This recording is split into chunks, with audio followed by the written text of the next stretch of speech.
Yeah, we are with the internationally known Jessica Michelle Singleton. She's an amazing comic, and we're just super happy to have her on the show today, as you can see on her sweatshirt. So. Yay!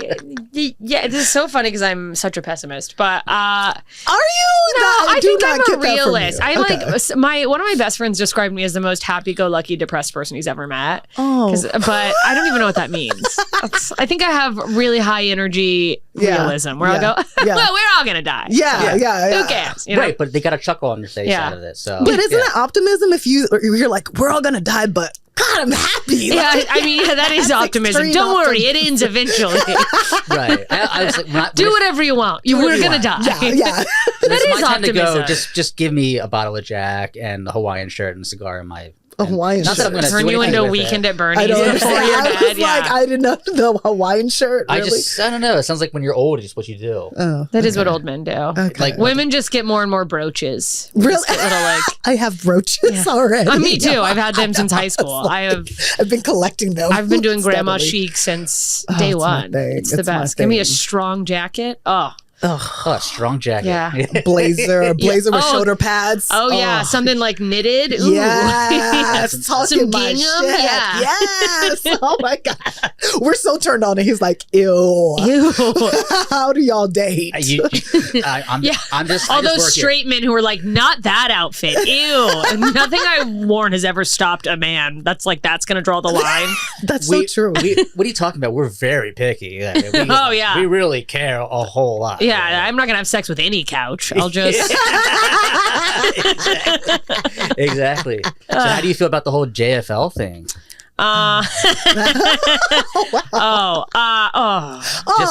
Just to bring it down a little bit. It's so, fuck them. Honestly, that's what you get. Maybe like if you would actually focus on like talent, and I shouldn't be saying this on a podcast. I do feel bad for the people who are now looking for jobs and care about comedy, and there are good people in the company, and they were like blindsided. But it hasn't been what it used to be for like over a decade. And the fact that they were for years waving it around comedians get anxiety. Comedians want to kill themselves when they don't get it. And they go, why this person, not that person? No one who ever gets new faces is, I'm not saying no one who gets new faces is funny. I'm saying it's not because they're funny. It's who's your agent, who do they, and also they're probably usually fun. So I don't want to take that away from people who have had it. But for the last like decade, it's like street cred with other comics, but it's not this like big thing that can change your life. And I think they honestly, I think that they really were too in their own ego about how big they were. Look, this is all just my thoughts. But it's like they could have gotten on the digital stuff way earlier, and I think it's the same thing as like Blockbuster had the opportunity to invest in Netflix, and they're like, yeah right. Everyone laughed at Netflix, like they're not going to be around for long. Yeah, and like they didn't used to JFL didn't used to pay the new faces, the unrepped. It was like they wouldn't even put you in a hotel. They're like, go fuck yourself, and it's like that's what you get for making money off of people and not paying them. Wow. Yeah. As a conversation. But that, we were talking about that. I mean, that is that is the thing in this industry, is to not pay in the beginning. Yeah, and I'm so fucking sick of it. And I love that as much as I also hate social media and the necessity of it. I just hate because it sucks you in. It's depressing. We start like valuing things that aren't the reason we do it. I do like that. I think it is starting to shift into a creator's market. And I think the industry is starting to see that, where it's like JFL made all its money off of big networks before streaming being like this, paying them to be like, this is our showcase and put their name on it and get all this sponsorship. And as they started losing money, Netflix or like JFL couldn't sustain that money. And I think Netflix being like, we're going to do a festival was sort of like, in my opinion, a nail in the coffin. Yeah. But it's fucked that they didn't tell their employees. Like, I mean, literally when the news announced, like the people who were working the festival found out like the same day. Wow. From what I've heard. It's just kind of ironic that in an industry where so many comedians are struggling to make it, the leader in so-called getting your name out there and giving you the opportunity to get paid. It's dark. Yeah, when you're like, this is how you get noticed. They're like, well, so much for getting noticed. Who I do feel really sorry for are Canadian comedians, and I know like some of my friends who are Canadian said that the festival was notoriously shitty to Canadians and shunned them, but because of how their funding was, they also had to have a certain amount, and that's how a lot of Canadians, that's like how they had the opportunity to even meet industry people. That's the only time that they were going to get looked at.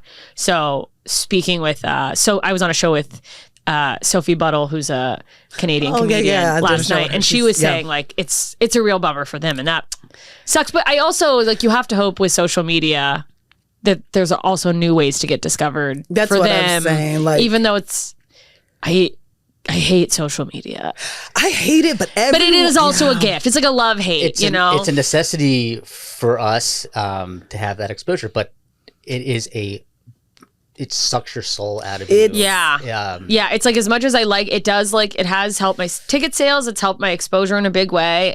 I've reached more people than I would have probably up to this point had I just been doing the road. But how has it helped your tickets? How does that like parlay into? It's a slow build, but I've found growing on Instagram, and also a thing I think a lot of comics are sleeping on is Facebook Reels. Those people are middle-aged and like actually looking for things to do. And I think a lot of us, especially out in LA, where people, it's like we've kind of gone away from that. We're like, what are younger people on Facebook? You know, it has a scandalous history, and people who are political, we're like, I'm getting off Facebook, which I get. But like, a lot of people are just like, this is just how I connect with the world. Like, there's still exponentially more people on Facebook than any other social media. Oh, wow. It's really interesting. Yeah. Even more than Instagram, you think? Oh, yeah. If you look up, you do the research. I mean, Instagram's growing in a big way, but last year was the first year I really sat down and was like, I'm going to get intentional. I'm going to put in the work and like make the reels and do it consistently. And I saw the biggest growth on Facebook. Wow. I think I grew like 7 times my profile. I started in I think April or May of last year. I really was like, all right, like a few a week and like stay consistent. And I went from, I was already at 7,000, but I'm at like 45,000 now on Facebook. And what's the span from April?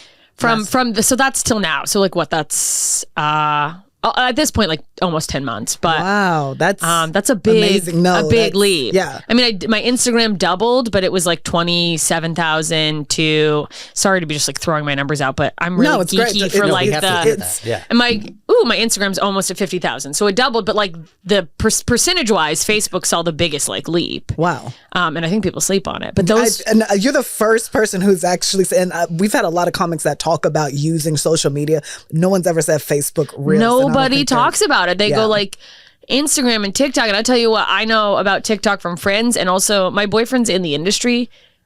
In TikTok, you're not selling comedy tickets. Really? Like very rarely. I know that like Matt Rife blew up. There was a small lane of people who did, but most of the people on TikTok are either under the age of going into comedy clubs, or just fucking homebodies that don't leave their house. They're just like, I saw you on TikTok. I don't need the. So your biggest conversion rate is on Facebook right now. Yeah. When I started learning about Facebook ads, and that's helped a little. Like I got better at like learning how to target and like really direct those to like reach the city. So that's helped too. So it is like an investment. Yeah. And I had to get to the point I was being paid enough that I could make that investment. And and that's not lost on me that like, you know, that's a nice option to have, but when it's only chicken sandwiches you're being paid in, you're like, that can't make Facebook ads. Yeah. People don't get that at Meta all. doesn't take my drink tickets. Right. People also don't. I mean, your clothes. Or a gift card for clothes. Chicken sandwich and a Facebook ad, please. Take my kitchen table that I want to get rid of on Facebook Marketplace.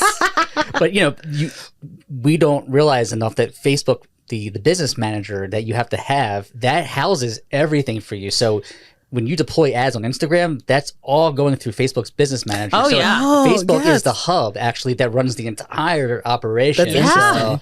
So it's all cyclical, but like if you are not capitalizing on it, then you're missing out. This is the class needed for artists, comedians. Like, this is what is needed. And let me tell you, when I think about making a class, I think you should. My ADHD hasn't let me yet, but I'm like, damn, I could just rake it and put that up for like $10. Just download this. And You would make some money. On Yeah. Let's do a masterclass then. You know? Yeah. I mean, there's courses on. I see all these guys making these crazy courses. Like that Lambo is not your Lambo, and yeah, they're just in front of thing. How to become a six-figure, and you're like, you're teaching you're selling a course on how to make courses. What's going on? Right, and people are buying it. What pyramid scheme hell is this? I will say I have paid for a course on like Facebook ads, and I haven't. Oh, that's good. I have not finished it. It's just been sitting there. It was like $30, but I'm like, okay, if they can teach me something that I don't know I'm doing yet, great. Yeah.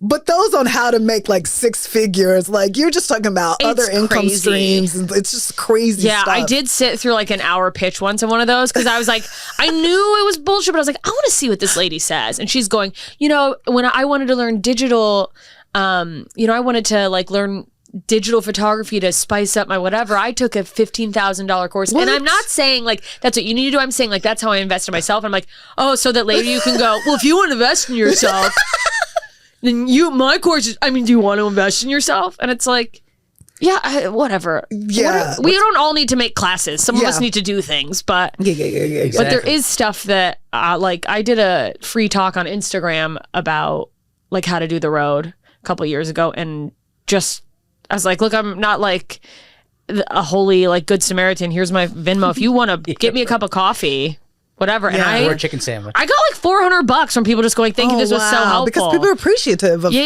putting information out there. And I wish more people, especially when you start climbing up the levels, would do that. Reach back, because that helps you too. Yeah, it's like there's nothing wrong with like helping other people. And I think there is that, so many comedians have this scarcity mindset of like there can only be one, especially like women. Like women like my age, a little bit younger and older, we have that like, and it's not even our fault. It's like socialized. People get mad at the pick me girl, but I'm like, get mad at the society that built it so that she thought that there could only be one of her. You know what I mean? Yeah. So we're like, I don't want to tell you about the thing because then you'll get it and I won't have it. And that's not true. That's not how it works. There's never going to be the people aren't going to go, no, I've laughed enough.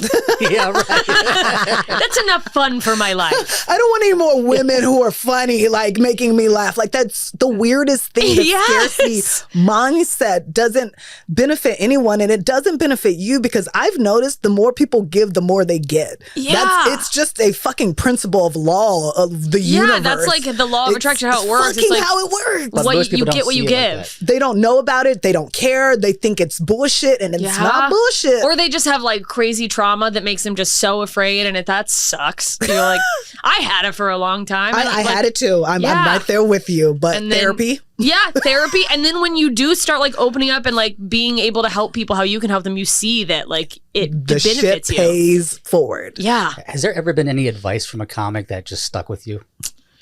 Or anyone, like someone who gave you the best advice? There certainly has. I'm trying to think. I wish Ari Shaffir, who is considered a comedy villain among regular people to some people, the biggest, my first like really big opportunity, I entered this festival. It was like a contest to get into this festival in Switzerland, the Montreux Comedy Festival. Oh, yeah. Yeah, that had been like... You're the only English-speaking female. Yeah. It had been a very successful French-speaking festival for like 20 years, and they partnered with Dailymotion, which is... obviously like it didn't work out for them version of YouTube, but I remember Dailymotion. But they were like trying to compete with YouTube. No, I'm no offense, Dailymotion. You still out there? Help me. I'll be the Dailymotion face. I'll be an influencer directly down the barrel of the camera. Welcome to Dailymotion. Get our job, guys. So you had to upload your video through Dailymotion, but they only took 5 English-speaking people, and I got in, and then they like flew us out, put us up, paid us, and we had to perform in this incredible, the most beautiful place I've ever seen. Montreux, Switzerland. It's like right on this beautiful lake. You know that song Smoke on the Water? Yeah. That's based on that lake. It was written like because there's a fog in the morning, like that level of gorgeous. And just, I'm a new baby comedian and oh my God, I'm performing in Europe. And they were arranging just the travel to go to the airport for everyone's returning flights. And Ari overheard me being like, well, you know, my thing's at this time, because instead of going straight to the airport, I was like, they flew me to Europe. I'm blowing my savings account. I'm a woman who just got out of a relationship in her 20s. I'm spending all of my pennies here. So I was trying to get a ride to like a train station. I was like, but I can just go early, and like just being classic me, very apologetic. Yeah. And he was like, you are here because you deserve to be here. You are not any less than any other performer here. So don't be afraid to like ask for the things you need. Yes. And just remember, anytime you have an opportunity like this, if you're in a festival, if you're filming something, you book a big showcase, you're not an exception. No one's doing you a favor. No one does favors in this town. If you're there, it's because you earned it, you deserve it, and you don't have to apologize or feel like you owe anyone anything or that you're less than anyone else on a lineup. And that was very huge for me. That's amazing, because it's kind of like, especially as a female comic, they want you to be grateful. Yeah, or like, you think, oh, they were like, we got to take one woman, and I'm the like just the one that they randomly went, this one's okay, you know? And he's like, no, you're here because you're just as good as everybody else, and like don't ever think that there's any other reason that you're here. I mean, did you, when you became a regular at the store, did you ever feel like I don't belong here, or did you ever feel like this imposter syndrome? This was where I'm meant to be? A lot of you people know what? about The store, I actually like really felt at home. Like I was fortunate enough to like, I didn't start there, but I started going there young enough that I really got to develop there, and getting to do the ballet room and getting to develop a level of like comfort on that stage that helped me be able, because it is like, if you don't go there regularly, I see people who are incredible comics really stumble there trying to like, when they first start going, it's so weird because it should just be another room, but there's something about it. It's a great room. Yeah. Like, the audience is there to laugh, and they are there to have a good fucking time. Yeah, and it's got just like history, and like people love it. Yeah. And I think something about, you know, taking the plunge and going like, I'm going to go to this like kind of scary club very young, helped me get over that fear. So by the time I did get past, because I had to showcase 3 times before I got passed by Adam Egget, who's now at Comedy Mothership, but he liked me. He knew I was funny enough to be on the stage, but like, it was kind of like, nah, that wasn't it. Like, you have to prove it to me. You have to prove it to the crowd. You have to prove it to the other comics. Because it's also, he never said this, but I think any booker in that position, especially as a woman, he's like, I don't want anyone to think that you're getting, the bar has been lowered for you, because you don't need the bar lowered. Yeah. Like, I'm not lowering the bar for women, because I believe that women are just as good and as talented as men. What a strange thing to even have to say. Yeah. Women, they're just as and he never said that, by the way. Let me clarify. But I think like he wanted me to know. He wanted it to be like without a doubt, like don't be in your head about this is the, well, I gotta get same thing, you know? Yeah. And so that's the place where when I did get past, I finally was like, I belong here. And don't get me wrong, I have had nights where I take a big, huge dump on that stage. I mean, you're gonna have those nights. We all do. But I have the opportunity to do that, and that's incredible. Yeah. Well, can you talk about that process? Because I don't think a lot of people know that process of getting. First of all, I mean, for people who don't know about getting past and getting into a club of that stature and stuff, can you talk about that and like that process? Because there are some people who are starting out or who are just comedy fans who don't know about that process. No clue. Yeah, that's no true. Clue. Yeah. It's, I mean, getting past at a club really means you get in there kind of regular or at least semi-regular rotation. You have the opportunity to like send in your avails and get booked for paid spots. For most clubs, some clubs still are like, you have the opportunity to not get paid for your spots. Right. And they can all burn. But the store is not one of those clubs, thank God. You know, it's a little bit different now. It feels like it's never been easy to get past there, but if like, I don't think it's harder than it is now. I think it's just the process has changed. But when I started, they used to have potluck on 2 nights a week. And then they've since moved it down to 1. But it was like you showed up for potluck. There's 15 slots. You sign up to hopefully get picked. It's probably a little bit rigged, like depending on the the host can like you know they do put random people in, but the hosts look, I don't know if I'm not supposed to say this, but the host can, like, if they know someone, the person hosting that night, they can that they do that. shoehorn a couple people in. And now it's through email. So like you email on Friday. I got it one time, and if you knew the host, like he would if you showed up, he'd put you in. I was like, so this is what this is. Yeah. Okay. And it's almost better, I think, to accept that than to get mad at it and just go, okay, that's what we're dealing with. And, but because I think now they have a thing that once you do it, you can't do it for 3 months or something. Yeah. You can't even email.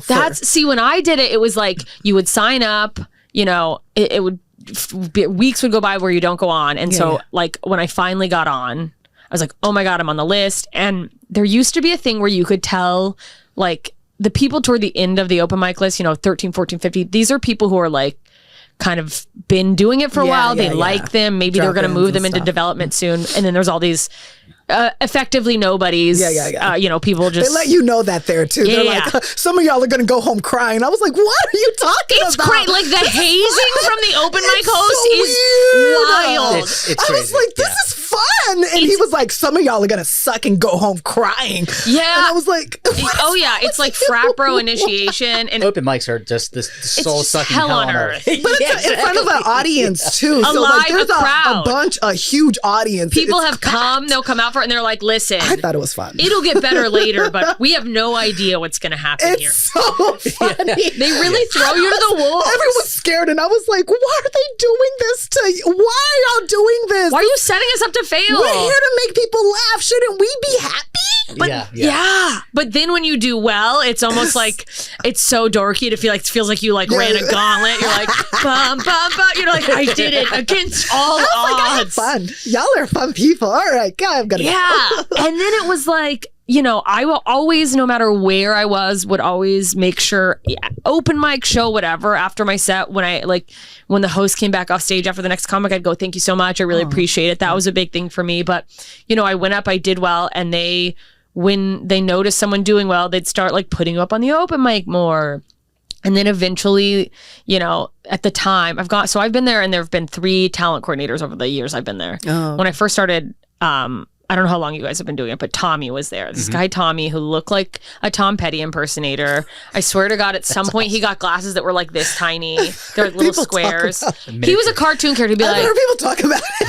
He's like, well, like he would give you this mystical comedy advice that made no sense. The man had I think he tried comedy like 3 times and failed, but for some reason Mitzi Shore, who created the store and used to book, bestowed him this honor of like finding talent. So he would just say things that you're like, he's like, maybe be less dirty. And I'm like, I talked about cats. Like, you're not even listening. You're crazy. Right. It's like, you like my glasses though?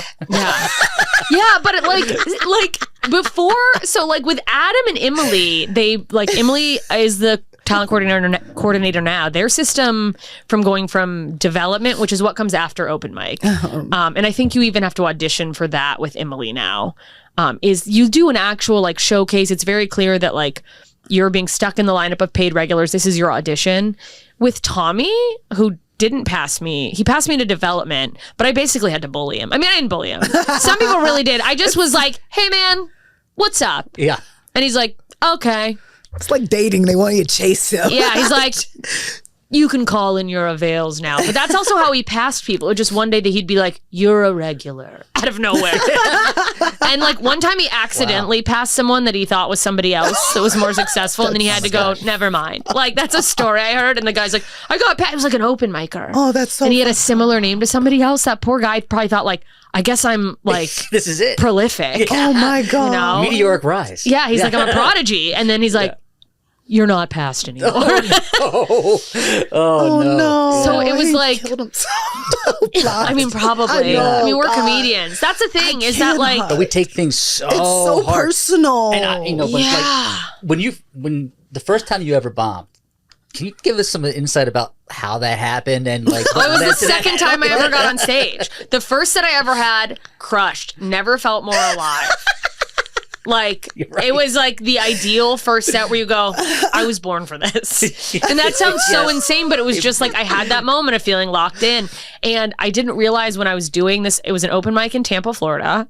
And I didn't realize that the open mic was like a competition to get into Florida's Funniest Person. Oh. So there's all these comedians who are 100% now looking back. They're in the scene. They're all friends. They know each other. Yeah. And then this little fucking college girl shows up in her stupid little dress doing, I had a script of jokes. I wasn't reading it, but I memorized it in a mirror, like top to bottom. Didn't know what the light was, ran it, got played off, like bad, but I did really well. Yeah.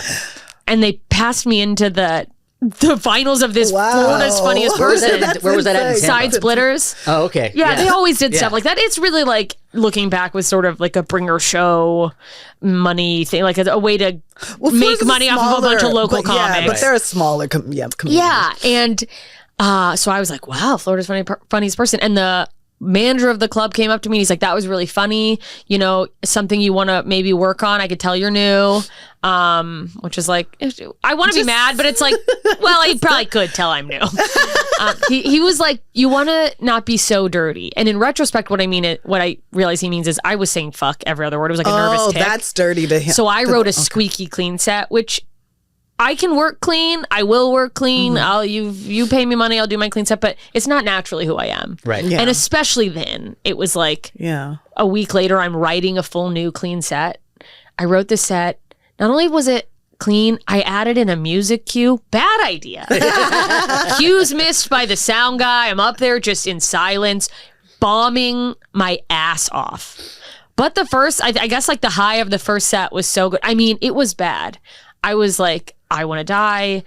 God, strike me with lightning. Get me out of here. And then later, me and my friends went out drinking. I was like, well, I got to drink. Let's just go. And a man at this bar came up to me and he was like, hey, I saw you at a comedy club about a week ago. He's like, you were so funny. And I was like, thank you. And he's like, yeah, and I saw you tonight. And I was like, why didn't you lead with that? And he went, I don't know what happened up there, but keep on keeping on. And I was like, I'm going to black out. Absolutely. People get like, you're going to have days where it's just like. Everybody has a bad day at work. Showing up. Yeah. It's just like you're somewhere else. You're in your, like, it could be the same material and it's gonna. And I also think it looked like exponentially bad next to more developed local comics who had their like practice sets. You know, it's like if you've been doing it 6 months and I had been doing it 2 weeks, I've been doing it 2 weeks, and then someone who's like the local headliner who's been doing it for like 5 years. Even if even my best set was probably going to look not as, you know, put together. Yeah. Right. Yeah. So to then bomb, it's just like so far apart. How long did it stay with you that like, because I know some people are like, I'm not, it takes them a while to recover from. You know, I was like, I got to get back up. Okay. I know that I'm funny. Yeah, I know I can do it. I know I can repeat what happened before. Yeah. And, you know, and then, I mean, I already was dead set on moving to LA. I was like, I can't go back now. Right. I've already committed. You're going. You're coming here no matter what. Your energy is so big on stage. You bring the heat every time you perform. Thanks. What? Or sorry. It's terrible. No, it's terrifying. It's terrifying. No, but what pumps you up every time you get on the stage? Do you have a routine before you go on there that's... You know, no, I just get really excited. I do have a thing I'll do before, if I am like nervous before a showcase. I like if it's, you know, there's industry watching or whatever. This is so embarrassing. I have two things I'll do. I don't always do both of them, but I'll do one of them for sure. If I can't find someone who will do it with me, so there's this thing I learned from this crazy woo-woo lady. So if I can get someone to like push against my hands as hard as they can. Acting. Yeah, and you're like pushing all the energy. So sometimes I'll do it against a wall and I'll just hold it for like 30 seconds to a minute and then let go. And there's like this weird energy flow that goes through you. Yeah. Grounding. Yes. Which sounds nutty if you've never done it. And if you see someone doing it with another person, you're like, are they about to fight or have sex? It pushes the energy. You're like, it's like you're pushing all of the energy out of you. And then it when you like drop, it's like everything. You can feel it like moving in your body. Love that. Or I'll just put on headphones and turn on American Girl by Tom Petty and dance like a crazy person. I like am running in place and just losing my mind. I love that. Like it's you seem like an energy person. Do you find like the energy in the room kind of dictates? Oh, it feeds me. It's Yeah, it's like nothing to me is worse than a polite crowd that's enjoying it quietly. Like, because you do realize sometimes that you like, you ever like, you think you bomb and then people are coming up afterwards and like, we loved it. And I'm like, why didn't you laugh out loud? Why didn't you love it in the room loudly? Yeah, no, when I thrive in like a wild crowd. My first album was recorded in my hometown, Anchorage, Alaska, at this bar called Chilkoot Charlie's. And it is the scariest place on earth for a lot of people. I mean, it's an iconic place. Like when people visit the city, people are like, you got to go there because it's got all these silly, like crazy rooms. But it's like, for sure, people have been stabbed in this place. The tables are like beer kegs. It's crazy. Yeah. Just rowdy drunk people. Right. Which shouldn't be how you record an album. Like, that's what you chose. And there are moments where on the album where I'm like, if I had done this at a club, I probably wouldn't be yelling at a woman in this bit and could just be doing the bit. But yeah, no, I cut my teeth in LA on like the store, but also these like dirty valley bar shows where it's like an ambush of comedy that nobody asked for. They're like, what? We didn't know there was comedy. Like, I came here to get away from women yelling at me, and now, but that was like, if you could, I can't wait to get it from my wife. Now I gotta watch this comedy show. Yeah, but I looked at it like a challenge. Like, it's like, I'm gonna get you to not be mad that there's a comedy show going on. Like, I'm gonna make you want to pay attention. You're likable though. You're very likable. So that's. Thank you. You give a lot of compliments. I'm sure it helps. No, literally. Like when I first met, like you get energy from people, and I was like, right, immediately hugging someone like that. I don't initially just go hug people, but if I feel we went for it. Yeah, no, me too. Totally. We did it. Okay, so this is something I've been really interested in. You're doing country music. Yes. And this, wow. You got some you were up for a Grammy? One of my songs was like on the consideration list. It's basically, I mean, it's silly. It's like the nominated to be nominated, which is so funny. But in 2021, we were in LA. We were still, for the most part, locked down. And I had, or maybe I started in 2020 and I released it in 2021. At the time I was dating a musician. And so I kind of like boldly bullied him into like getting his producer friend to help me. And we just wrote it. It was like for fun. I'm going to put out a country song. It's not a big deal. And I put it out and like it kind of blew up. I got more attention from industry people than I ever got for comedy, which is fucking offensive. But people are like, oh, you got to do more of this. So I did a couple more, and I want to put out an EP, but it's just hard to get it all done. And I initially put it out under my own name. And then what happened was my songs, which I think like the first song I wrote has like a funny line or two, but it's not supposed to be comedy. Yeah. It's supposed to be just like outlaw dancing, like just fun country. Yeah. Just dumb and silly. Like I like that. I grew up listening to country. Two-step. Yeah. I mean, I grew up listening to everything, but like for years in LA, it was like an embarrassing secret. And then one day I was like, I don't care. I like it. Yeah. They tell good stories. Once you finally say, I'm a country music fan, doesn't it feel fucking It's like a relief. It's blowing up now. Like country music is for everyone. Yeah, now I'm like, no, I was here for you bandwagon country, but check out my songs.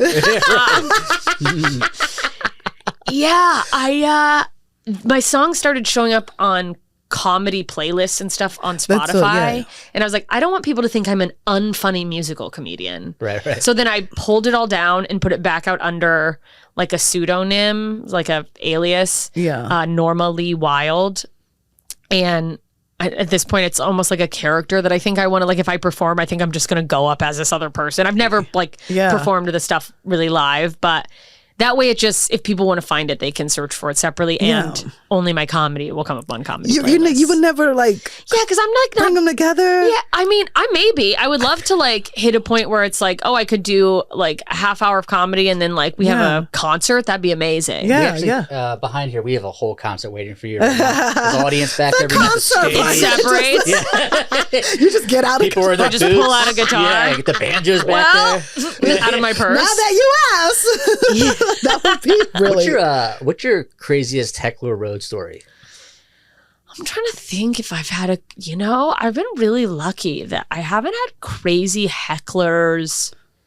Nothing sticks out. I've never had like someone throw a chair at me, or there was one time late night at the Comedy Store where this woman who'd been just like laughing and very happily participating, just like a loud, like the friendly hecklers where they're just like having too much fun. They think you're with them. Yeah. So she was doing this for everyone until I got on stage. Everyone before me, it was very, like, I'm not someone who normally instinctively goes to, because I'm a woman. But I was the only woman on the lineup. And within my first joke, she immediately became a bitch. Oh. Like, immediately was like, oh, we don't care. No one. And I was like, hey, listen, lady, this isn't a thing where we're going to go back and forth because you hate your mom. Oh. And like, this is not a cool heckler story. This isn't like, I wish I'd been filming. No. And she was like, fuck you. And I was like, no, like, the security, you have to take her out. I was like, you're leaving. I came up, it's 1:00 in the morning. I've been waiting all fucking night for these jokes. I wrote, I want to work out. Yep. This is my job. Yeah. And I'm not going to get screamed at by a drunk pig, which I shouldn't have said, but you're being a pig. Oh, you Yeah. I was like, you go deal with your, I get it. You have issues, fine. You hate women, but this isn't, you don't get to do this here. Yeah, yeah. Like I've had a lot of fun back and forth heckles, and I wish I could remember like the fun ones because there's so many. I hate hecklers. I hate that heckler videos are a thing because now people come to the shows thinking they want to help. That's comedy. But like I handle them well. I'm quick on my feet. It's part of the reason I realized I was funny is because I was made fun of a lot as a kid and like in high school, and then one day instead of just keeping my head down, I started snapping back, and people were like, "Oh God, she's so much better at this than us." You know, I was like, "Turns out my bullies aren't that creative." Yeah, but I would say things back, and their friends would turn on them, and I'd be like, "Okay, I guess that works." So like, I know how to handle it. Yeah, and it usually ends up being fun and silly. I hate it so much, but I have been very lucky that I've never had, because some people have these horror stories. Yeah. Oh yeah, yeah. And I just had one. Because some people don't realize a lot of people, it's sometimes their first time coming to a comedy show. And I didn't realize that's a lot of the time. It's their first time. And so they don't even know how this goes. And they're seeing videos where you can go back. And it's like, no, you have to tell them, this is not, I got the mic. Yeah. You can go and do a mic or something and go do your own stage. thing. But people think, especially more and more now, and that's the hard thing about social media. And I think it was Marcella I heard recently say, Marcella Aguayo, that she sometimes when she's on the road will go up now and go, I'm not filming this. You're not going to be on TikTok. Yeah, right. No one's getting famous. Oh, that's sad. Like, please just enjoy the show. And it is so People sad. are attention whores too. They want to like, the go do it attention on them. yourself. Do it yourself. Do you think the social media has brought out the shift in audiences? Where with the like thinking they can hecklers. Yeah, and I don't even think it's for a lot of them malicious. I think they think, that's how. There's comics who put up so many clips. Because they don't want to burn material. So I don't care. I'm like, what I've learned is this idea of burning material, if you have good material, is false. I've had people come to shows and at the end go, that was fun. I really was hoping you were gonna do that joke. Like, we get in our head, I can't ever say this joke again. You can if it's good. Turns out people like the same joke. And that's not to say don't write new material, but like, if you throw up a clip, you're not like, can't ever say that again. Everyone in the world who will ever come to a show has obviously seen it on my social media. And that's also a thing I had to get out of my head. It's like, no, they haven't. You're not really reaching that many people. Right. That no new people are going to walk into a show. It's okay to do your content on social media and do it again at a show. Yeah, but I also do wonder if comics are getting lazy because they're like leaning on, well, people want crowd work. And like, I think some people go up and try to force it for the clip. And then I know like some people who do more of those videos will have people who want to sit up front for that. And I've noticed, so I will a lot of times, and I'm not even a crowd work comedian. I think this is the culture. Yeah. In the last, I guess mostly since the beginning of this year, I'm on the road a lot this year. Yeah. And my shows will like, I'm thankful they're selling really well. It's like, if there is only 5 to 10 tickets not sold, it will be the 5 to 10 seats up front that people are like, please don't put me in the front. Because they're afraid they're going to get made fun of. That's my audience is like, what? No, we just want to enjoy the show, which I'm thankful for. And I have to like coax them up. Like, it's okay. I'm not going to attack you. And then of course, one drunk asshole comes up and he's too loud. And I'm like, well, of course I'm going to attack you. Come on, man. But like, it's so weird that difference in that there's the people who are like, I want to sit up front, and people are like, am I gonna get made fun of? Yeah. It's almost to the point where I feel like I need to tell clubs, let people know when they're coming in, I'm not a crowd work comic. As long as you're just being like polite and enjoying the show, but don't say polite because then they might not laugh that loud. And I think that be nice, weird. Yeah, just like there used to be a video at every improv with Todd Glass. It was like the intro video, and he'd be like, "Laugh, shut up, laugh, shut up," and that's actually money that they did that because it set everybody up for the show and how the reactions are going to be. What are some of your biggest comedic inspirations growing up? Did you have any comedians that you love that were just like that person blows me away? I love George Carlin, which I think really shocks people when they see my material and they go, "That's the guy." It seems he's so political and you're humping a stool, but like. Him, I watched a lot of sitcoms in like 90s, In Living Color and Living Single, Saturday Night Live. Yeah, I was watching black comedy, honestly. Dude, it's like that was what I grew up like watching the Wayans brothers. I loved Eddie Murphy. Ellen, I thought her like early stand-up was so funny. I'm not shitting on her new stand-up, I'm just inspiration-wise. I didn't watch Robin Williams stand up when I was younger, but I mean, there's always the comedic actors, him and Jim Carrey. Yeah. Chris Farley was my favorite person on earth. Yeah. Like when I first started comedy, I got on stage going like, I want to do Saturday Night Live. How do you do that? Some people do stand up, but the first set when I got my like first couple laughs, I felt like, oh, this is my lane. Like I really feel connected here. I feel like this is where I don't know. I get like a weird meditative. It felt like the place I was supposed to be. So then I kind of, and not that I'm like, leave me alone, SNL. I know. I was but it shifted into, I want to do stand up, like live stand up comedy. Yeah. What did your family say when you said, I want to do live stand up? I mean, thankfully, I don't know if this is good or bad.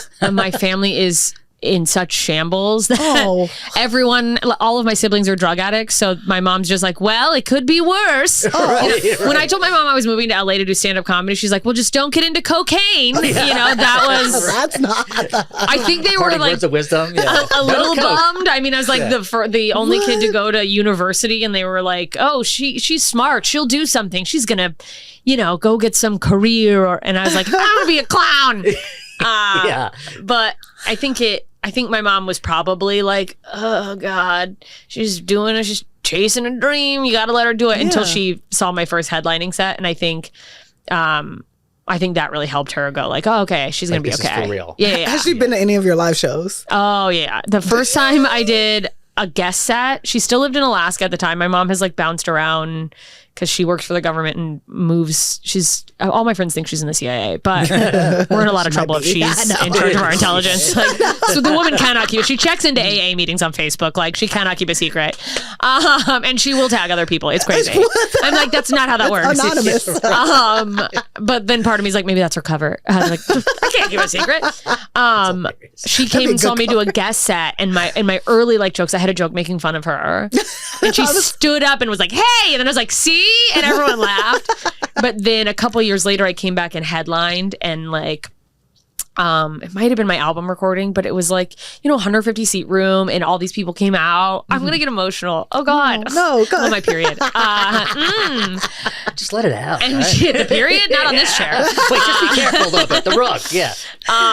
And I think her seeing like that reaction, I did well, and like, did a full set, and everyone's laughing and coming up and being like, oh my God, that was great. I think I think most parents, they just want their kid to be okay. And they're like, she's like, all right, as long as she doesn't get into cocaine, she's going to be fine. That's your only thing you don't have to She's like, that's all she knows of comedy is she knows like 80s comedian stories, or she's like, don't become Sam Kinison and die in the street. Right.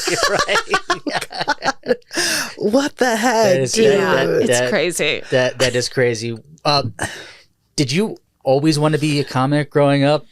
I think from a really young age. I mean, I went through like, I think all kids go through like, I want to do this. I want to be an astronaut. Yeah, because you went to university and stuff. Yeah. And but I went to college going, this is my backup plan. And I don't know what this was. Like I was an engineering major for a little bit, and then second engineering major. This is our second. I wanted to be an Imagineer. What a weird backup plan. An Imagineer. That's also that's such a small faction of people. Wait, what Imagineer? Yeah, they are ride engineers for Disney. You create new rides for Disney. That's amazing. Oh my God. Yeah, well, and that sounds amazing. I think my sophomore year roommate and like one of my best friends in college, her dad, and it just was coincidence. He was like worked in the finance department for them. So in theory, I might have had an in, but then I was like, well, what is going to be the easiest thing that I can get a degree so I have something to fall back on, but I don't have to like stay up doing crazy math, whatever, science classes. And so then I switched to PR. To PR. And I had fun with it. But it came natural to me, just writing and stuff. But there is a lot, I don't know for you, there's a lot that I think is secondhand, like that I just like, or is, common knowledge that if I really think about it with my career, that I'm like, oh, actually, I learned that because of my PR degree. It ended up helping me more. I didn't think this will help my career. I just thought I could do that Being instead. inquisitive is like, because ours was under journalism. So it was like, you ask questions, you're always aware, you're invested in people in a way that's in behavior. So it's like, and then so much of like the PR, because we had like a mass comm school where you could do, there was like different like branches paths you could take, and there was a journalism, there was advertising, there was PR, and so it was kind of like we learned a lot of marketing type stuff, which I think is second nature, but it ended up, I knew about how to get press, not that you always can, but it's like, every news article you read, that journalist, especially nowadays, didn't go out and find the story.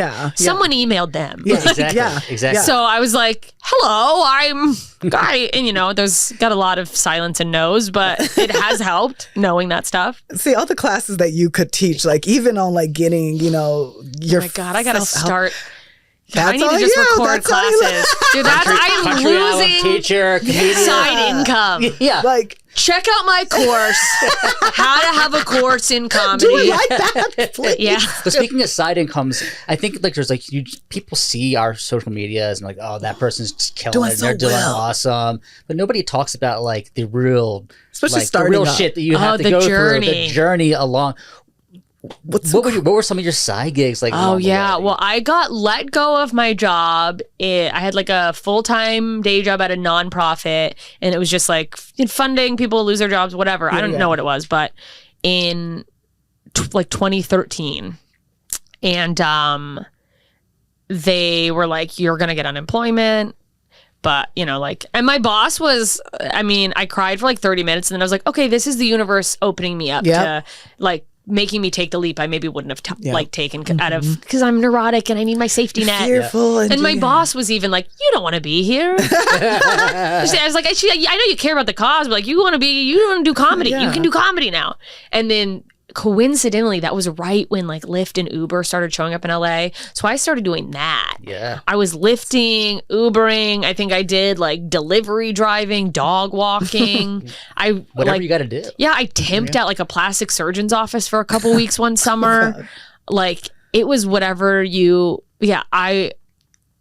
and to me, there were definitely, I could have gone and gotten a little more stability in a job that was like maybe had a 9 to 5. But that year I also started getting into, I ran out of, right as they let me go, I had run out of like vacation and sick time because I was doing festivals and like just starting to get little bits of work that I would take off of work for. Maybe that's why they let me go. Look back. I was like, okay, maybe this money is not as secure, but the flexibility, I can start really trying to, I would rather like live tight and like, have menial things and have the freedom. And I still really am like that. Like that I'm like, I can live with less. I would rather have a lower income, and don't get me wrong, like fucking pay me and I'm doing well. But like, I wouldn't sacrifice freedom for like there's the job stability stuff. That's like I get in my head thinking about just like things that would be great opportunities. I'll jump the gun on like, well, if this show moves forward, then I'm going to be on the writing staff, and then I'm going to have to cut back on my stand-up. And it's like, but you're good. It's fine. You'll be okay. But like, I'll start being like, my freedom. No, but freedom is a big thing, and people don't realize that until they're like stuck into something that they commit they to. hate. And a lot of people hate what they do. They hate their lives. They hate it, and it's like, what's the point if you're not finding joy? And that let me go like start going on the road. Like I hit the road. I think in 2014, me and 2 other comics, Lisa Curry and Dana Moon, we built our own like we're 3 comics from LA. We went around the country, we learned a lot. We lost a lot of money in a lot of places, made some money in some places. And like, I really like learned the hard way a lot of information that nobody teaches you. Yeah, nobody. That's it. Like, there is no roadmap or a map. But if you invest in my course, roadmap with Jessica Michelle Singleton. Like, honestly, like, there are no ways to like teach people like, well, this is a path you can go, or this is a path. So having someone who's done it, who's got the info, and I did actually speaking of side hustles, so like in 2022, I broke up with a long-term boyfriend because he was garbage. You know who you are. You know who you are. Trash. The looking for a place to rent was like horrific. All the prices had gone up because we moved into this 2-bedroom, 1.5 bath when like stuff had dipped in the pandemic, and you could get things at like a deal, an LA deal, still expensive. An LA deal is like a mortgage. When I saw what was out there, I was like, you get out. And I very much was like, oh, my expenses are about to double. Yeah. And so because of the reaction I'd had to that free just talk about the road, and people had been hitting me up periodic, like, do you ever do like one-on-one coaching, or like, would you like work with me on Punch Up, or like, could I pay you to just help me like make a plan? I started out of like financial scarcity fear of like, am I going to be able to like handle this? For a few months, I was like, hey guys, I'm doing it. And like, it took a lot because you have that ego of you that goes like, if people think I'm teaching, they're going to think I'm failing. Like, I'm thinking about my peers going like, I guess it's not working out for her. No. But it's like, no, you can do both. Turns out the people who can do are also really good teachers. Yeah. And then I actually was like really loving it. I was doing like, that's awesome. I'd sit down and make like whole plans with people, and like, or just do an hour of Punch Up if they just want to punch up on their material. But I help people develop plans for their goals. And I will say, this is a little humble brag, but for about 1.5 years, I've kind of basically, I do it like a little bit if someone reaches out and is like, hey, I really want help with this. But fortunately, because of how things are going for me, I just don't have the time. She has no time, guys, to help you. But I loved it. And I'm doing this festival in Alaska. I'm one of the headliners, and they're like, oh, you can just pick your openers. And they sent me, they're like, here's the list. It hasn't been announced, but here's who's going to be here.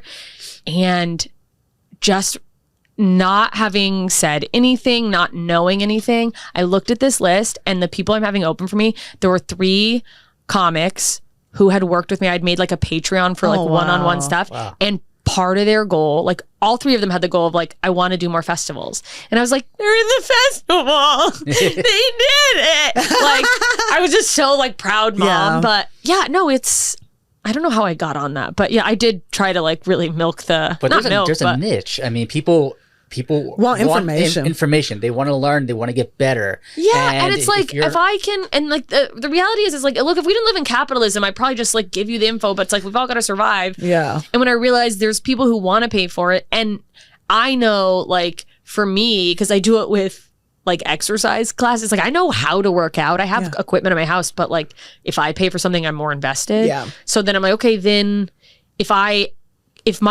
services cost something, I'm not going to get my time wasted by someone who doesn't actually care and just wants to like talk my ear off. Because it is a weird thing to be the level I'm at. Some people like, you're like, you don't even do comedy. You just want to have a weird conversation with me. Like, what the hell? Yeah. And then I do feel like I'm helping, and I really enjoyed it. And like even doing Punch Up, it's like, oh, if I'm helping someone else get funnier, if we do this because we want to make people in the world laugh. Yeah. If you help someone else be funnier, then they're making more people laugh. So by extension, like you're helping more people laugh. Yeah. Exactly. And you're giving something to somebody. And it feels good. It feels good. Cyclical. It's okay to feel good. Yeah. It's also okay to like make money using the skills and services that you can offer people. Yeah. Right. Aren't there professors that went to law school? Yeah. You know what I mean? It's smart to Same. Going back when you were talking about showing up and you feeling that you don't belong, what advice do you have for women who are getting started? Because there's always this pushback and this like, focus on your jokes, focus on your writing and getting up, trust your instincts with what you think is funny. And also like stick up for yourself. Like don't accept the, roll over. I'm here to be, I'm filling the woman role, or sometimes they always want to put the woman first or whatever. Or they say this got a vagina on the they're like, what? Yeah, Can and you tell them not to say fuck that? off. Can you not say that? Somebody please? said we got a vagina on the stage. I was one woman on a whole bunch of guys, and when I came up, they said, "Oh, we got a vagina in the lineup," and I was like, "Ew!" I said, "Ew, ew, ew." Yeah, That's no, I'm a gross. sexy lady. It's a Oh, yeah. sexy She's a lady. hottie, and I'm like, A "Ew." lady comedian. There's a lady here I'd rather be right called now, sir, yeah. like they. But sometimes- also, like, don't, right? happens Just bring me up. Don't Yeah. remind Yeah. people This guy. that I'm a woman. I mean, it's like, because you might as well go, like, if anyone wants a bathroom break, if there's any misogynists in the crowd, time to. Yeah, if there's a misogynist, just What there's a is lady on the that? stage. Like, here. It's like, yeah, they're going to figure out I'm a woman pretty quickly. It's inherent in their, like, seeing me and probably the material I'm going to say. We don't need to let them know. We don't need to announce it. It's Yeah. not. Are you going, here's a bald guy? Like, this guy's fat. Like, what are you doing? What is that? Yeah. Yeah, but it's also like, don't let it become your own barrier. You know what I mean? I think that there is an ego thing where, you know, it's this tough line to walk because there is sexism. There's isms in every way. And I think that it's gotten a lot better in our industry, but there's still, especially these older gatekeepers that have they're just their They're still in the old ideas and they're stuck mentality. in this thing. But like, if you lean too much or like tell yourself the story too much that it's because I'm a woman, it's because I'm a woman, I think you can, it could be because you're a woman, but I think like, fuck that. Like, just be like, okay, I'm going to get so good, it doesn't matter. Like, don't worry about that there are people who are going to look at you less because like, oh, you're a woman, they're going to discount you. Then get so good that they cannot discount you. Yeah. Like, just be so, I don't know who said it first, but like, be so good they can't deny you. They can't deny Be you. undeniable. Yeah. So don't, and also if you get the spot because you're a woman, that's the other thing. I kind of had a chip on my shoulder when I first started of like, I don't want we need a woman spot. But it's like, if that's what gets you in the door, show up and drop your big woman dick on the table, bury everyone in the lineup and go like, thanks for the opportunity. And shift that into it. Now they book you because you're just a funny comic. It's their reasons for having you are not your problem. You show up and do your job. If someone booked you because they're like, maybe she'll want to sleep with me, that's not your problem. I mean, if they say it to you, that is a problem. But like, you don't need to worry about why they booked you. You just show up and be funny. Yeah. And don't be afraid to reach out to other women and talk to other women and can work with other women. Well, not everybody's as forthcoming and open as you are, and that's another scarcity that's thing. Another thing. That's another thing and a conversation that's a whole. I could do a whole course on. I'm just kidding. I wonder if that comes from insecurity too. Like if I think it does. I also think a lot of female comedians have. Like, everyone goes daddy issues when a woman's fucked up, and that does not give our mom enough credit, honestly. I think a lot of, there's social things. There's also, I think, so many female comics I know have a uniquely difficult relationship with their mom, and that creates, like, that's your first relationship with women, and if it's a woman who is difficult or mentally ill or has mistreated you, you start to see women that way, and that's a hard thing to overcome. Yeah. But it's like, if a comedy club on the road is booking more women, that's good, even if you're not the woman they're booking, because it opens. Fans are going and seeing that women are funny. Turns out, Yeah. And then like if you go to a club, you crush for a weekend, and someone just wandered in. There was a woman. Now that these people are like, oh, let's go to that club again, and they look at the schedule. They go, here's another lady. That other lady was really funny. Let's see another lady. Yeah. Right. Yeah, and also women are making a lot of the purchases in households and making the plans. Men just follow their wives around a lot. So. These clubs are slowly learning that women sell tickets. I'm just the guy on the couch at my house these days. Yeah. No, totally. Do you do your own booking? I've just this past year started handing it off, and that has been difficult for me because I've always been independent, and so it's been very good. The person booking me is great and has gotten me great deals, and is just having someone book me has taken such a load off that I can help focus on my creative and everything. But I still haven't let go. They're like, are you sure? Are you still working on it? And I mean, my schedule's full. I'm through. Yeah. I'm almost pretty much like, can't put anything else in for the first half of the year, which is, I'm never like that. I'm always like last minute, whatever, because I'm trying to balance it all. But for years I did my own. And were you just reaching out when you were doing your own? You were just Oh yeah, I would just reach out, cold email. You know, I think in 2013 I did this festival in Boston called the Women in Comedy Festival, and they had a couple panels, and Jackie Cation gave a speech about like how to reach out for road work. And I went and I like took notes because I knew I wanted to do the road. Yeah. And I think there's a lot of people who do stand up for a variety of reasons, and there's nothing wrong with whatever those reasons are. I knew like what I want to do is live stand up. I want to go into places and like perform live. Like I would love to do more things, especially if those things would boost my visibility so more people come to the live shows. But at the end of the day, like I like live performance. And so I was just in there. I knew I wanted to like, and I would ask people, I was like, hey, can I feature for you? And now I'm like, where did that confidence go? I mean, I love that. Like it's amazing to see, especially you starting out saying, this is my intention. I want to do on the road. Well, and I have to remind myself that like, because, you know, we all get in our heads. We have moments where, like, I mean, one person posts a flyer and you're like, I'm failing, you know? You're like, I know. what? I didn't even want to do that thing. What am I talking? That's not even my goal. But, like, I sometimes have to remind myself with my stand-up, it's like, if you get intentional. Because I was really intentional. My goals when I started stand-up were like, I want to be passed at the Comedy Store. I want to make a living doing comedy. And I made that happen. Wow. And I'm like, turns out if you focus and get really intentional. Yes. You can make your dreams come true. Yes, you can, but you have to manifest, but you got to put that work. You got to work your ass off. Well, you wouldn't believe. Yeah. That's well, and that's the other thing too with the like sharing information about like how to do the road and stuff. And part of the reason I initially did that Instagram thing is because I was real tired of wasting my time on someone going, "Can I pick your brain? Can I get you let's get coffee?" Because it would be an hour, and then I would say 80% of the time when they realized how much work I was doing, I could see the light in their eyes die. They thought it was going to be easy. And I was like, I don't want to waste my time. Like, I don't like, if you really want to do it, you have to you have to love People don't this. realize how much work, just not even just getting on the stage and doing the material, but leading up to getting those gigs. Getting to get on the stage. Yeah, that's like, there's a reason booking agents are, that's a job. You know what I mean? Right. And it's...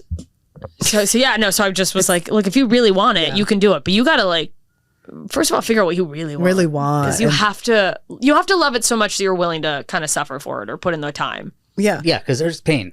Oh yeah. There's pain along the way. You got to be able to take on that pain. Yeah. And roll with it. And being intentional, what do you see as the like in 5 years for yourself? Like, what is the end goal? Like 5 years? Do you see yourself besides just headlining and stuff, like, or writing on a show, or do you ever want to do TV or SNL still? And SNL. Keep looking at the camera.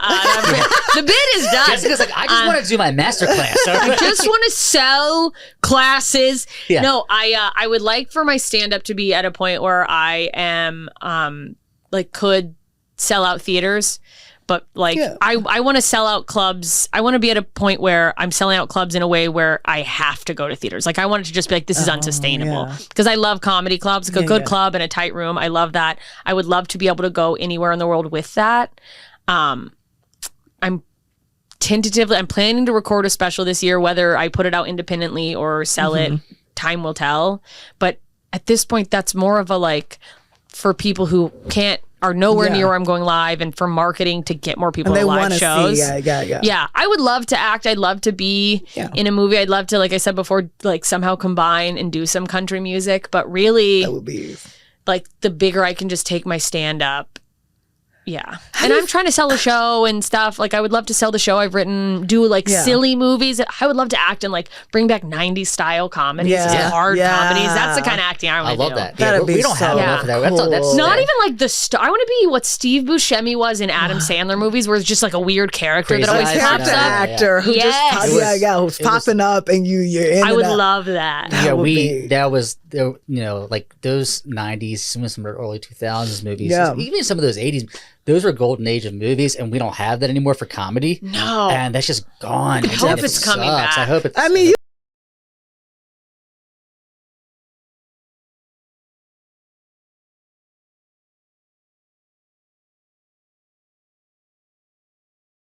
country and comedy show.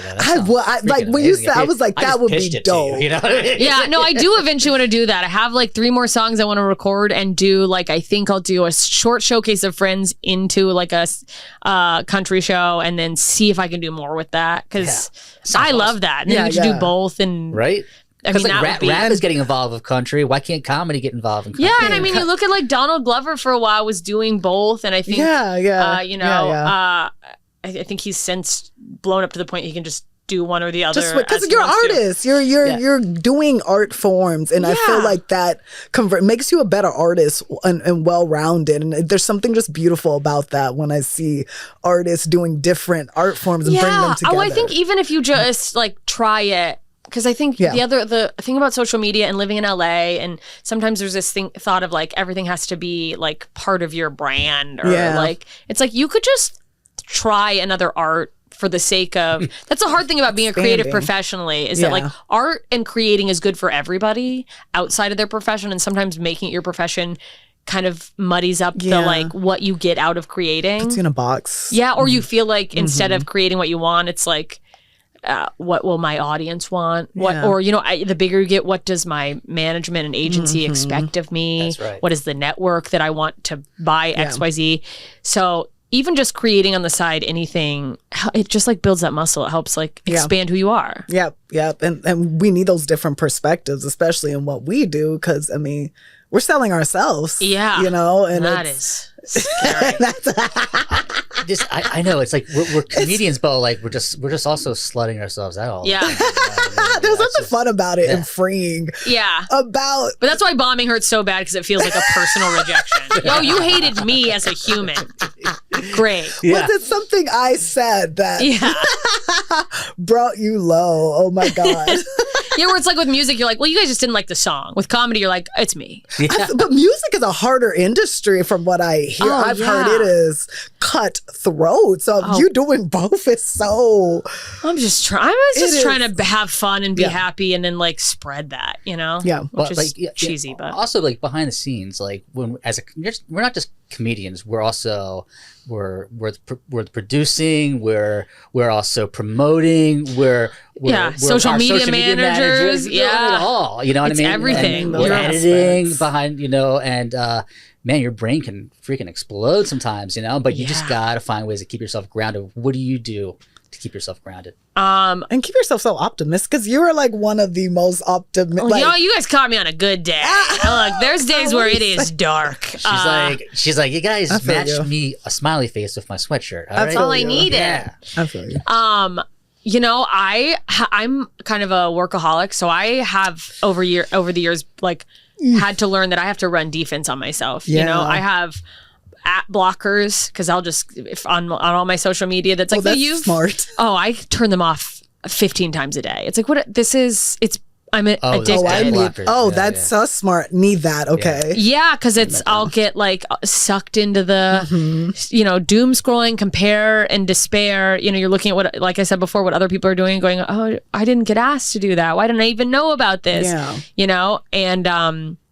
And I will just not clock out. So I had to like actively I had to insert fun back into my life. I started a kickball team. Yes. And I did it in the most robotic way that I was like, I need to interact with my friends. I love that. It's good for my mental health. And now I'm obsessed with it. I'm like die hard. I'm like, I have almost canceled shows because of kickball games. But you need the balance though. Like, when you say workaholic, and because so many comedians are workaholics. Yes. Like, if I get that show, I'm booking that show. I'm doing these shows back to back, and I'm just like, when do you live? When do you fucking breathe? I know, and it's like you have to have life experience as a comedian. So also I have like I go out of my way to challenge myself on the road to like go discover a new place or like.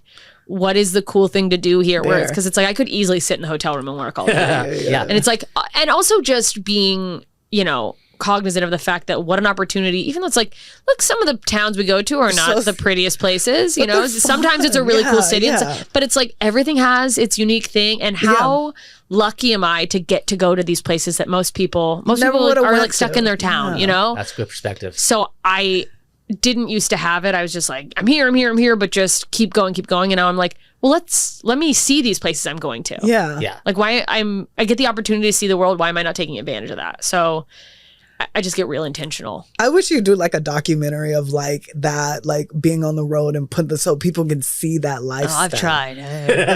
Tried to pitch it.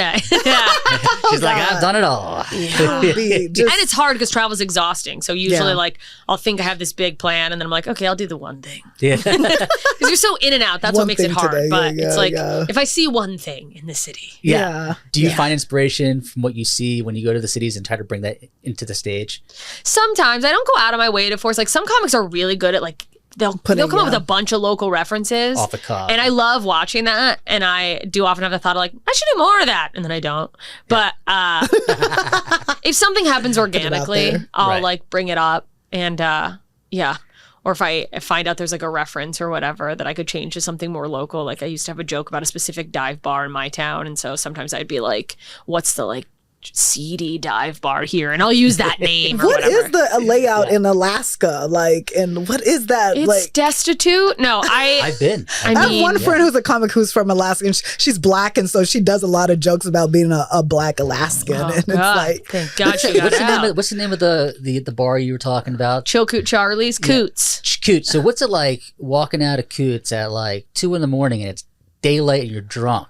Yeah, in the summertime, I think that's a wild thing, isn't it? It's crazy. Yeah, that the sun doesn't set. That's why everyone's insane because the lights all messed up. I think it was Daniel Tosh who actually like I think in a special he told a joke about being up there and like he was gonna go home with a woman and they walked out of the bar and he's like, never mind, because he's like saw her in the daylight. He's like, right. Like also, I feel like if you're dating and all that, and you're having a good time, like you got to be thrown off a little bit because like the nighttime kind of brings that out of you and having a good time. But it's daylight, you're like, what? Well, that bar does a real good job of not having windows. That's what I so would you go. It's like a assume, casino. You know, you go in and you're in a whole different space. But Alaska's got a lot of. I mean, I love my Alaskans. I like my best friends are there. I get so excited to go home. The people I know and affiliate with are just good, just a lot of working class, cool people. But you get some seedy characters, man. There's some real dark corners. Yeah. Which, I mean, it's like 9 months of almost darkness. So you ever had like a moose encounter? Oh, all the time. Yeah. I want to see one. My first, like, they're very scary. They're huge. They're like 1,000 They look so pounds. cute when you see them. Well, they are, but then I think somebody told me this is a real thing. Don't go near like a mother and her baby moose. Oh, yeah, I've heard definitely that. don't go between them, but don't get anywhere near them because they will trample you. Yeah. And in 6th grade, we had moved up there, and in Mississippi, in the band class, I was poor, so I just got like a rental instrument. I played French horn, and then they gave me a baritone horn, which was like this big, and I was like 4 feet tall, so I was dragging it through the snow. And there was a moose. I just ran and left my horn in the woods. Anyway. Yeah. That's like, okay, so we have like the most important question to just wrap this all up. Jason, will you do the honors? Okay. This is very serious. This is serious. This is serious. Okay. Oh, God. Jessica Michelle Singleton. What is your favorite ice cream? We always set Really? people up. Oh, God. This is so hard. You know, Alaskans eat more ice cream per capita than anyone in the world. No, we didn't know that, but thank you for Moose Tracks. Moose Tracks is really good. And I haven't had it in so long. It's so good. I go between mint chocolate chip, cookies and cream, or chocolate chip cookie dough. What is this mint love and ice cream? I've realized something since we started this podcast. We've done a bunch of episodes now at this point. Comics love mint ice cream. Comics love mint chocolate chip. What I don't the know hell why. is that? And I know some people hate it. I can tell you that I would say 75 to 80% when we've asked like this question. mint chocolate. First thing's mint chocolate chip. Yep. There used to be, I think it was Breyers made one that was mint and had cookies in it, like cookies and cream, but it was mint flavored. Oh, daddy. Oh yeah. Good stuff. Yeah. Yeah. Mint chocolate and cookies and cream. So it's just like Oreos in the mint chocolate. Jesus Christ. That's a taste in your mouth. Yeah. That's back in the day, just Yeah, smoke a bowl and eat that thing. I'm a sick person. Yeah. I'm okay with that. You though. are not a sane person. Okay. Is there anything, a show coming up that you want to go ahead and let people know about? I don't know, depending on when this comes out, but you get all my shows on jmscomedy.com. I'm doing my Big Mouth in a Small Town tour, so I'm going to a lot of different places places this year. And follow me at JMS Comedy. I've got a show called Joke Revival that goes up monthly, but it pops up in new locations because we're doing it with Don't Tell now. Yeah, just JMS Comedy. Find me. Woo woo! Come hang out. You heard her. Thanks for coming on the show today. We had a great time. Yeah, thanks for having me. It was awesome. Aww.